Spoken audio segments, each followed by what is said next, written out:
Bem-vindos a esta nossa conversa. Hoje o tema é daqueles que mexem com a gente, sabe? A ideia de igualdade. E vamos olhar para isso pela lente da Lei de Igualdade lá do livro 3º, capítulo 9 de O Livro dos Espíritos. Exato. Uma obra central, né, do Espiritismo que se dedica a entender as leis morais por um prisma espiritual. E o ponto aqui é bem instigante. Como é que essa visão concilia a ideia de que somos todos iguais na essência com tudo que a gente vê por aí? As diferenças de talento, de vida, de grana, até de direitos, né? É a grande questão, sem dúvida. Porque a gente ouve muito isso, né? Ah, perante Deus somos todos iguais. Mas aí você olha para o lado e... Puxa, a vida é tão diferente para cada um, aptidões que parecem vir do nada, outras pessoas lutando tanto, riqueza, miséria. O material de hoje nos chama para ver isso de um jeito diferente, sabe? Pela ótica espírita. Vamos então tentar desembrulhar isso. Vamos lá. Para começar, o livro já chega com um ponto forte sobre a igualdade natural. Diz que todo mundo está sujeito às mesmas leis da natureza, nasce igual na fraqueza, passa pelas mesmas dores. Basicamente, ninguém é naturalmente superior a ninguém. Perante Deus é tudo igual. Sim, esse é o ponto de partida fundamental. A igualdade natural é essa, a perante Deus. Tem a ver com a nossa origem, com o nosso destino final como espíritos. Mas é importante frisar, isso não quer dizer que as condições da vida material, aqui e agora, ou as capacidades que a gente demonstra, que tudo isso seja uniforme, entende? A igualdade está na centelha divina, no potencial de evoluir, não exatamente nas circunstâncias de uma única vida. Entendi. É mais uma igualdade de potencial, de essência, do que da situação do momento. Mas aí, claro, vem a pergunta: e as aptidões? Se a base é a mesma, por que tem gente que parece que já nasce sabendo pintar ou com uma cabeça incrível para números, enquanto outros, nossa, ralam tanto para aprender? Como o livro explica isso? Essa é uma questão chave, claro. E a explicação espírita se baseia muito na ideia da reencarnação e no progresso que cada um acumulou. A visão é que Deus criou todos os espíritos, como diz o livro, simples e ignorantes. Iguais na origem, sem saber nada, mas com o mesmo potencial. Só que, cada um seguiu um caminho. Ao longo de muitas e muitas vidas. Uns viveram mais experiências, outros menos. Uns focaram em certas lições, outros em outras. Diferentes aprendizados. Então, essas aptidões que a gente vê, elas seriam um reflexo dessa bagagem, do que foi aprendido, desenvolvido em outras vidas. Exatamente. Não é um acaso, um privilégio sem motivo. É o resultado do esforço, da experiência anterior de cada espírito. E essa variedade toda, ela não é vista como um problema. Pelo contrário, é necessária, é útil para o conjunto. Como assim útil? O livro até compara, né? Diz que cada um contribui com o que tem de melhor, com suas faculdades, para o progresso de todo mundo. Pensa numa orquestra. Precisa do violinista, do percussionista, do maestro, cada um com sua habilidade, todos importantes para o resultado final, para a música acontecer. Uma boa imagem essa da orquestra. Faz sentido. E o espírito, ele sempre consegue mostrar essas habilidades que já tem? Então, ele guarda essas habilidades na sua essência, né? Mas para elas aparecerem numa nova vida depende. Depende do corpo físico, que pode ter limitações ou facilidades. Depende das provas, dos desafios que ele mesmo escolheu para continuar aprendendo. Provas que ele escolheu. Interessante isso. Sim, vamos falar mais disso. E depende também do ambiente onde ele nasce, claro. Às vezes, um espírito já bem adiantado pode vir com certas restrições justamente para trabalhar a humildade ou para focar em outras coisas, mais morais, sabe?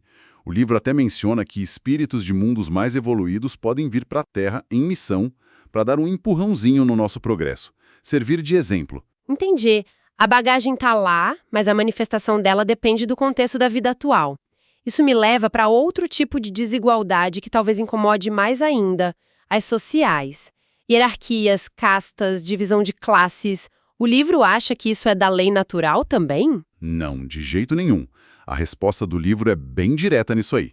Essas desigualdades sociais, essas barreiras, esses privilégios, são criações humanas. Ponto. Humanas. Sim, fruto do nosso orgulho, do nosso egoísmo, daquela vontade de dominar que infelizmente ainda marca muito a nossa sociedade.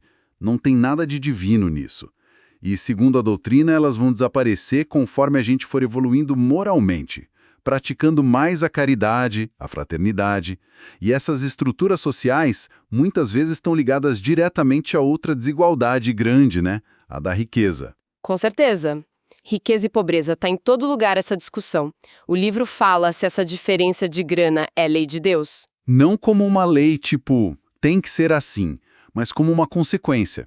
Em parte, é consequência daquela própria diferença de aptidões que a gente falou. Inteligência, capacidade de trabalhar, coragem para arriscar, persistência. Tudo isso varia, né? E influencia na capacidade de ganhar dinheiro, de acumular bens. O livro reconhece isso como um fator. Mas então, uma sociedade onde todo mundo tivesse exatamente a mesma coisa seria impossível, ou nem seria bom por essa lógica. O livro levanta essa questão. Argumenta que uma igualdade absoluta de riqueza, sabe, todo mundo com o mesmo tanto, seria muito difícil de acontecer, por causa das diferenças de cada um, de capacidade, de vontade. E talvez nem fosse o ideal. Não fosse o ideal. Por quê? Levanta-se a hipótese, né, de que sem o estímulo da necessidade de se sustentar, ou sem o reconhecimento pelo esforço, pelo mérito, muita gente poderia acabar caindo na ociosidade, no comodismo, o que não seria bom nem para a pessoa, nem para a sociedade. Então, a ideia não é defender a desigualdade que existe hoje, mas entender que a solução não é uma padronização forçada. Exato. Não é buscar uma igualdade material imposta. O caminho seria o equilíbrio que vem com a evolução moral. O livro aponta para a prática da lei de justiça, de amor, de caridade. Quando isso guiar as pessoas, aí sim a distribuição das coisas vai ser mais justa. O que sobra para um não vai fazer falta para o outro. A ajuda mútua vai superar o egoísmo de querer acumular. A mudança vem de dentro para fora, sabe? Isso conecta com aquele ponto que você mencionou de passagem e que eu acho fascinante, a ideia das provas da riqueza e da miséria. Quer dizer que nascer rico ou pobre não é só acaso, nem castigo direto, mas pode ser uma escolha do próprio espírito. Nossa, que a coisa fica interessante mesmo. Sim, esse é um dos pontos talvez mais profundos e desafiadores da doutrina. A visão é que tanto a riqueza quanto a miséria muitas vezes são provas ou expiações, mas não como o castigo de Deus, arbitrário. São experiências que o próprio espírito escolhe antes de nascer de novo, lá no plano espiritual. Escolhe? Como assim? É o que chamam de estado de erraticidade, o intervalo entre as vidas. Ali, com uma visão mais clara do que ele precisa aprender, das faltas que cometeu e precisa reparar, o espírito selecionaria as condições que acha melhores para se depurar, para progredir. E qual seria o objetivo dessas provas? O que se aprende sendo pobre e o que se aprende sendo rico nessa visão? São a vontade divina, no sentido de aceitar a prova para aprender com ela e de confiança na providência. Já a riqueza, olha, ela é vista como uma prova talvez até mais difícil. Mais difícil. Pensei que fosse o contrário. Pois é, ela testa a capacidade de usar o dinheiro com moderação, sem se apegar demais, testa a caridade, a generosidade com quem tem menos, testa a humildade, para não se deixar levar pelo orgulho, pela sensação de poder que o dinheiro pode dar. Interessante mesmo, essa inversão. O senso comum talvez veja a pobreza como a pior prova. Sim, o livro sugere que a riqueza é mais perigosa porque traz muitas tentações junto, né? O apego aos prazeres, a vaidade, a sensualidade descontrolada, o coração que endurece pelo egoísmo. Gerenciar muito dinheiro exige um senso de responsabilidade enorme, um esforço moral constante para não cair nessas armadilhas. A miséria, apesar de doer muito, pode paradoxalmente oferecer menos riscos para o espírito nesse sentido, de desvios morais graves. Ela foca mais em desenvolver a resiliência, a fé. E essa escolha das provas, como funciona? É totalmente livre? E a questão de herança, por exemplo? Como entra nisso? A escolha depende do nível de consciência do espírito, da necessidade dele evoluir. Espíritos mais adiantados teriam mais clareza, mais liberdade para escolher. Outros podem ser mais orientados por mentores espirituais. Sobre a herança, o livro sugere que até herdar uma fortuna, ainda mais se foi ganha de forma errada lá atrás pelos antepassados, isso pode ser parte da prova. Uma oportunidade, então. Pode ser uma oportunidade para o herdeiro usar esses recursos para reparar injustiças antigas, para fazer o bem, para equilibrar as contas kármicas, digamos assim. E a responsabilidade é sempre individual, viu? O livro deixa isso muito claro. Todo mundo vai prestar contas do uso que fez do que recebeu, seja muito ou pouco. Acumular o que é supérfluo enquanto tem gente passando necessidade básica, isso gera responsabilidade pelas privações que a gente causa. Essa ideia de responsabilidade individual, não importa a situação, é muito forte mesmo. Isso me faz pensar numa outra área onde a desigualdade foi histórica. A questão dos direitos entre homens e mulheres. Como o Livro dos Espíritos, que foi escrito lá no século XIX, trata disso. Olha, de uma forma que, para a época, era surpreendentemente avançada. O livro afirma, assim, com todas as letras, a igualdade fundamental entre homem e mulher perante Deus.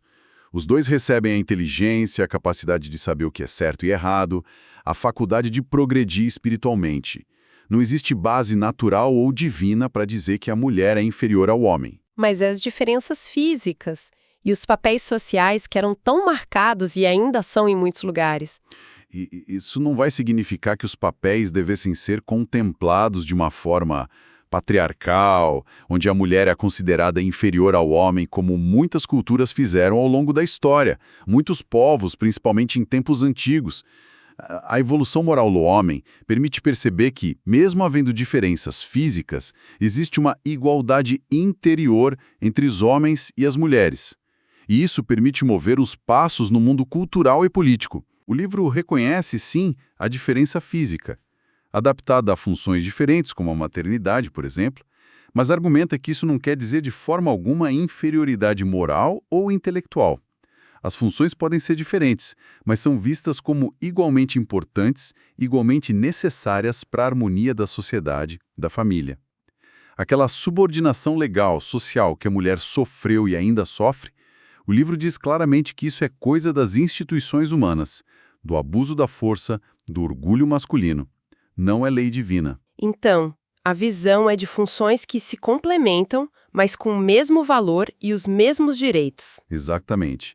Defende que a igualdade de direitos tem que existir e que ela vai se consolidar naturalmente conforme a humanidade for superando o orgulho, o egoísmo, que são as verdadeiras causas da dominação, da injustiça social, incluindo aí a desigualdade de gênero. A evolução moral levaria, sem dúvida, ao reconhecimento total dessa igualdade. Nossa, percorremos um caminho bem completo. Começamos com a igualdade lá na criação, aí vimos as diferenças de aptidão como resultado da evolução de cada um, as desigualdades sociais e de riqueza como coisa humana e campo de provas, até essa afirmação da igualdade de gênero. Falta uma fronteira: a morte. Essa igualdade que talvez a gente não veja tão clara aqui na Terra, ela acontece depois que a vida física acaba. Sem dúvida alguma, o livro é muito, muito claro nisso. Diante do túmulo, ou melhor, depois que a gente desencarna, a igualdade se revela de forma absoluta, no sentido de que aquelas distinções todas daqui da Terra perdem totalmente o valor. Como assim perdem o valor? Títulos, dinheiro? Tudo isso. Título de nobreza, riqueza, posição social, poder, nada disso vai junto com o espírito. Lá no mundo espiritual, o que define a posição, o respeito, a condição de cada um é só uma coisa: o mérito moral que a pessoa adquiriu. Mérito moral. O que seria isso exatamente? É o quanto o espírito avançou espiritualmente, sabe? O quanto ele conseguiu superar as más inclinações, desenvolver as virtudes, praticar o bem, a caridade. É a bagagem real que a gente leva daqui. A hierarquia lá, se é que a gente pode chamar assim, é baseada só na elevação moral, pura e simplesmente. Então aquela frase famosa, os últimos serão os primeiros e os primeiros serão os últimos, tem um sentido bem literal aí. Tem e como tem. O livro menciona isso mesmo. Quem foi poderoso, rico, orgulhoso aqui na Terra, mas foi egoísta, fez o mal, pode se encontrar numa situação bem difícil, bem inferior lá no plano espiritual. E o contrário também. Quem viveu com humildade, com simplicidade, praticando a justiça, o amor ao próximo, mesmo que ninguém aqui na Terra desse valor, essa pessoa pode alcançar uma condição elevada, respeitada, depois da morte. A morte, nesse sentido, ela tira as máscaras sociais e mostra quem a gente realmente é, espiritualmente. A única coisa que vale é a superioridade moral. Ok, que análise profunda dessa lei de igualdade. Se a gente fosse resumir a essência, começa com uma igualdade básica na criação, no potencial de todo mundo.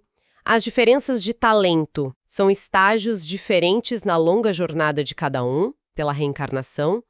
As desigualdades sociais de riqueza são, em grande parte, coisa nossa, humana, ligada ao egoísmo, mas que também servem como provas que a gente pode ter escolhido para aprender.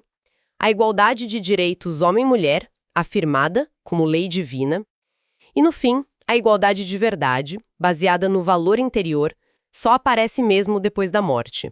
Então, o que tudo isso significa, olhando o quadro completo? O que é fascinante aqui, eu acho, é como essa visão dá uma perspectiva nossa radicalmente diferente sobre igualdade e justiça. Ela não fecha os olhos para as diferenças que a gente vê, mas coloca elas num quadro muito maior. O da evolução espiritual ao longo de muitas vidas, tudo regido pela lei de causa e efeito, né? E tem uma ênfase gigantesca na responsabilidade de cada um. Responsabilidade individual. Exato. Não somos só vítimas das circunstâncias. Somos agentes ativos na construção do nosso destino, inclusive pela escolha das provas que a gente enfrenta. Isso liga o pequeno ao grande, sabe? O esforço que cada um faz para melhorar moralmente, vencer o egoísmo, ser caridoso, buscar aprender, isso é visto como um motor principal não só do progresso pessoal, mas da evolução de todo mundo, da construção de uma sociedade mais justa, mais fraterna. A mudança social começa na reforma íntima de cada um. Isso realmente muda o foco, né? E deixa a gente com uma pergunta para pensar. Se a gente adota essa perspectiva, onde as desigualdades que a gente encontra sejam as nossas próprias lutas, ou as diferenças que vemos no mundo podem ser vistas não só como problemas, injustiças, mas também como oportunidades, como testes, talvez até escolhidos, para a gente crescer espiritualmente. Será que isso muda o jeito como a gente reage a elas? Enxergar os desafios, sejam pessoais ou sociais, como possíveis catalisadores para o progresso nosso e dos outros? Isso altera a nossa visão, a nossa resposta? Fica aí a reflexão para cada um.